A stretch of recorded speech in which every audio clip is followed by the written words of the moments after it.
I'll show you in this video how you can insert a page number. So what you're gonna have to do here is to, let's say I'm gonna add a new page here and I already have about, I don't know how many pages, so I can check how many pages I have. I'm gonna go to insert, then here I have page number, and I click on page number. Apparently I have 14 pages. I'm gonna add another one. Now let's check again and see if it's changing. Yeah, now I have 17. You can also click on here, and then here you have insert page number, and I can check this page 17. Another method for you.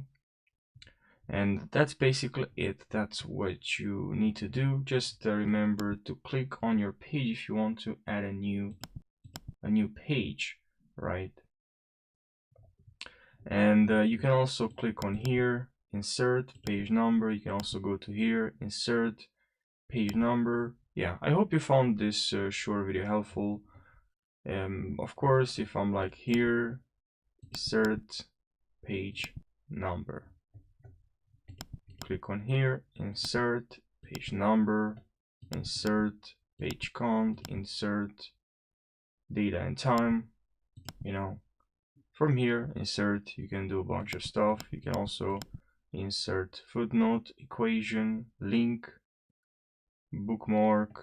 You have media here, and you can add, if you want, a web video. You can enter the link of that YouTube video, and then you can add like a YouTube video, which is pretty cool. So yeah, I hope you found this short video helpful, and subscribe for more.